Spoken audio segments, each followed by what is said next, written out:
book of recaps presenting the Fury. The movie begins with a narration of the war of Nazi soldiers against the Allied countries.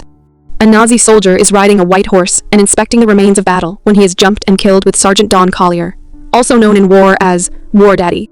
War Daddy lets the horse go and goes back inside the tank named Fury.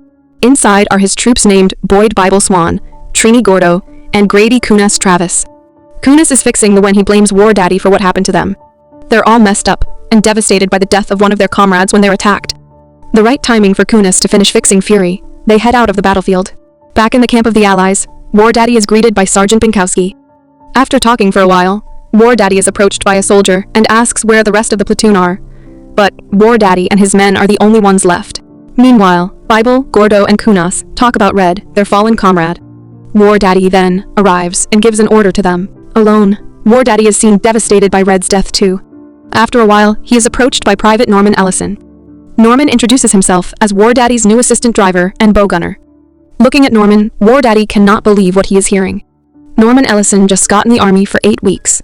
War Daddy tells him to go to the rest of the troop, follows orders, and not get too close to anyone. Norman finds the others fixing Fury. Gordo takes his bag and looks for a cigarette, but only finds a book. The three ask him about his job in the army and intimidate him. Then, Kunas orders him to clean the insides of Fury. Norman, for the first time, sees the inside of a tank. He starts cleaning the blood off when he spots a torn-off face. He immediately gets out of the tank and puke. Meanwhile, War Daddy is talking to other soldiers about their situation when an SS soldier prisoner is brought into the camp. War Daddy and the others attack the prisoner, but he is stopped by his comrades. He then tells Norman that he should kill every German soldier he sees. It turns out that Norman hasn't killed anyone yet. War Daddy gives him a gun, and Kunas teaches him about it. War Daddy proceeds to talk to other soldiers about their next move. War Daddy will be the platoon sergeant for their mission. After the discussion of the plan, they mount up and head out. On their way, they drive past people evacuating. War Daddy warns them to stay alert for hidden enemies among the people. Then Norman notices someone from the tree line, but hesitates to shoot it. Unfortunately, this causes a successful ambush by the enemy. A tank explodes, and Norman sees a soldier burning and shooting himself to death. War Daddy immediately chases the enemy and kills them. The enemies who ambush them are just kids. War Daddy gets back to Norman and scolds him for hesitating to kill the enemy. Now Norman carries the burden of someone dying because of his negligence. War Daddy takes the lead of the whole platoon and proceeds with the mission. They reach their destination, and a soldier greets them. The soldier takes War Daddy to Captain Wagner. He's frustrated to know that they didn't send the sufficient number of backups he asked, but he trusts War Daddy, so he's still somehow confident with him. They discuss the mission to rescue the captain's pinned down soldiers in the enemy's territory. Then, they gear up and proceed with the mission. The platoon reaches the pinned down soldiers and starts rescuing them. Tanks in front, soldiers at the back. Then, the enemies start firing at them, and a shootout broke out. The enemies have strong machine guns and anti-tank weapons. Meanwhile, Norman is still not used in fighting. A soldier was about to shoot them, and he cannot shoot back because he's panicking while reloading the gun. Fortunately, Bible saves him. Gordo scolds Norman, then orders him to shoot the enemy lying on the ground. Norman doesn't want to, thinking they're already dead, but Gordo insists on double-tapping them. Norman breaks down and doesn't want to fight anymore. War Daddy scolds him, and Gordo consoles him, saying it's all part of the war. After a while, they successfully defeated the Nazi soldiers. A soldier approaches a dying man and prays for him. War Daddy talks to Norman about his mistakes. It turns out that Norman is not trained for combat. He's just been pulled out and sent to Germany. Then, other soldiers caught a Nazi soldier wearing an American jacket and toys with him. War Daddy stops them and orders Norman to kill the Nazis. When he refuses, War Daddy wrestles the revolver into Norman's hand, forcing him to pull the trigger. The Nazi dies with the revolver in his hand, traumatizing Norman. Bible picks him up, and they go back to the group. The three tell Norman that even though War Daddy is often hard, he's the main reason why their group is solid. On their way to the nearby town, they see dead bodies hanging. It's the town, and search it for hiding German soldiers. They spot an old man and ask him where the soldiers are, but he was shot as soon as he pointed where they are. Then, a shootout breaks out. In the end, War Daddy and his platoon successfully capture the town when the Burgermeister surrenders. A bunch of kids and women who's forced to fight the war was rescued, and they killed their leader. Afterward, the soldiers celebrate their victory.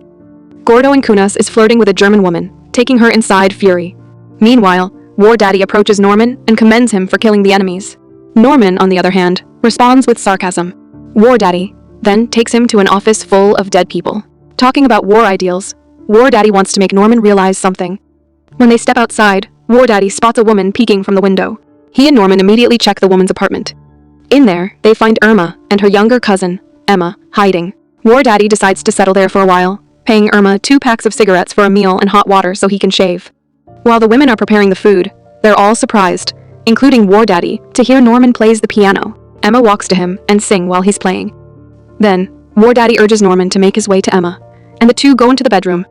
Irma was about to stop them, but War Daddy calmly stops her, saying that she should let them enjoy it while they're young. Inside, Emma and Norman share an intimate time. After a while, they're about to eat when Bible, Gordo, and Kunis barge in. They say that a woman is waiting for Norman in the tank. But as soon as they see Emma, they realize what just happened. Then they, especially Kunis, start bullying Norman and harassing Emma. But War Daddy stops them. All of them share a meal together when Gordo shares a story. Something is up, and tension is building up among the soldiers. War Daddy warns them not to spoil his mealtime, but Gordo continues the story about how to kill a horse. To kill a horse, you need to befriend it and gain its trust, and then you kill it. War Daddy warns him to shut up, but Bible and Kunis back him up. Afterward, War Daddy sarcastically thanks them for the talk, and slams the table and spits on Kunis. Gordo apologizes when a soldier arrives and calls for them. They're ordered to capture and hold onto a crossroad, but this mission is dangerous because they don't know what will they be facing. While preparing to leave, a German shell hits the town, exactly the house of Irma and Emma. Norman rushes to her, and Kunis followed him. He finds Emma dead, further traumatizing him, but this fuels his anger for the Nazis. Kunis pushes him back to the tank, but he refuses. Then, Kunis lets him hit him to let out his frustrations, and pushes him back to the tank afterward.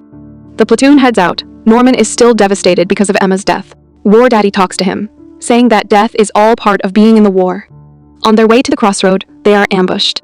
Enemy soldiers riding a tiger tank attack them. The platoon is having a hard time finishing the enemy. Unfortunately, the enemy is able to take out Sergeant Davis, Sergeant Binkowski, and their men. Fury, commanded by War Daddy, is now having a standoff with the tiger tank. With War Daddy strategizing their attacks, they're able to destroy the tiger tank and kill the enemy soldier. Just like at the beginning of the movie, War Daddy and his troop are the only ones left. War Daddy tries to notify his superiors of what happened, but is unable to do so because the radio was damaged. Stressed and devastated, Fury reaches the crossroad, but it got immobilized after stepping on a landmine. The tank tread gets cut off, and it will take a while to get fixed. War Daddy orders Kunis and Norman to check the nearby building. Inside the building, Kunis apologizes to Norman. After finding nothing but a dead German soldier, they immediately head back to the troop. Then War Daddy orders Norman to guard them from the high ground. While eating, Norman hears something. Looking back, he's terrified to see a battalion of German soldiers marching their way. He rushes off to notify War Daddy and the others about the battalion coming. When War Daddy hears the chanting of the marching enemies, he recognizes them as the SS battalion. Bible wants to leave, but War Daddy wants to stay. He insists that they must carry out their mission, but Kunis points out that the 5 of them don't stand a chance against a battalion of enemies. In the end, War Daddy permits them to leave if they want to, but he will stay and hold the crossroad because it is their mission, and as the platoon leader, he can't just abandon it. Norman decides to stay, and one by one, the others stay as well. They ask War Daddy about his plan. Then, he orders them to get the dead German soldier and burn it. They also disguise Fury as a destroyed tank and hide inside. Taking into consideration the limited amount of ammo they have, they wait for the right timing to attack. They also give Norman the war name Machine. Afterward, Machine sees the enemy approaching their tank. He notifies the others and they all gear up. The enemies surround Fury, and when one soldier opens a hatch, Machine shoots him, and the fighting starts. In the battle of a battalion against 5, this is the longest night they ever had. They throw grenades at the enemies and blow up their tracks. They also blow up the nearby building where numbers of enemy soldiers hide when the shooting breaks out. The German soldiers start shooting back, but with War Daddy's command, the 5 are looking to be at advantage, killing many soldiers. Unfortunately, they start running out of ammo. War Daddy plans to get out to get some ammo and orders Gordo and Machine to cover him. They throw smoke grenades and the 2 pop out their hatch and cover War Daddy as he gets the ammo. As soon as he finishes collecting ammo, he orders them to get back inside. He is about to get back inside as well, but enemies manage to climb up the tank. He fights them off but gets shot in the process. Luckily, it's not a fatal wound. Bible patches up his wound, and they share another Bible verse together. On the other hand, the German soldiers bring out their Panzerfaust. They plan to swarm the group with continuous attacks. There is a brief silence echoing around. Both troops are being careful with each other, especially the troop of War Daddy, because they have a limited amount of ammo left. Then, the enemies start shooting them with Panzerfaust, and the 5 counterattacks. Unfortunately, one enemy manages to blow a hole in the side of Fury, and it goes through Kunis, killing him. Bible cries in agony, but War Daddy orders him to straighten up because they're still in the middle of the war. The 4 of them continue fighting, but there are too many German soldiers. They shoot and throw grenades at them at the same time. After a while, they finally ran out of ammo. All that's left to them are their hand weapons and Furies. 50 machine gun. On the other hand, the Nazi soldiers know they're running out of bullets and plan to finish them off. Back to Fury, the four prepares to get out, and a shootout breaks out again. War Daddy positions himself in the machine gun, while the others are with their weapons. Later on, Bible runs out of bullets and gets out to get one from a dead enemy. Meanwhile, Ordo is about to throw a grenade, but he's been shot. The grenade falls off inside the tank, and he uses his own body to contain the explosion, protecting War Daddy and Machine. Now, there are only 3 of them against the German soldiers. Outside, the Nazi whose Bible tries to steal his weapon from is still alive and holds him down. He is about to get attacked by another enemy when Machine shows up and saves him. Then, we see an enemy carrying a sniper in camouflage, slowly crawling and approaching near Fury. Back to War Daddy, he's fighting off the enemies when he calls for Bible to give him a grenade. But as soon as Bible pops out of the hatch, he is shot in the head by the sniper. The sniper fires again and successfully hit War Daddy this time. Trying to secure the kill, he shoots him again, but War Daddy manages to get into the tank. Inside, War Daddy and Machine talk sincerely. Machine admits that he's scared, but so is War Daddy. Machine wants to surrender, but War Daddy tells him that they will torture him to death. Outside, the enemy soldiers swarm the tank and drop steel hand grenade. With one last glance with War Daddy, Machine escapes through the bottom hatch of the tank. He tries to cover himself with mud to hide, but a young German soldier spots him. Silently begging, the German soldier spares his life. The next morning, he's awakened by the sound of a white horse passing by. He gets back inside the tank and covers the dead body of War Daddy. Hearing noises from the outside, he gets War Daddy's revolver and prepares to fight. But he's relieved to see that the one who opens the hatch is an American soldier. Declaring that he's a hero, they bring him into an ambulance. The movie ends with a shot of Fury, heavily damaged, while dead bodies of German soldiers lying around, with Norman Ellison, now called Machine, as the only survivor. Thanks for watching. If you like it, subscribe it.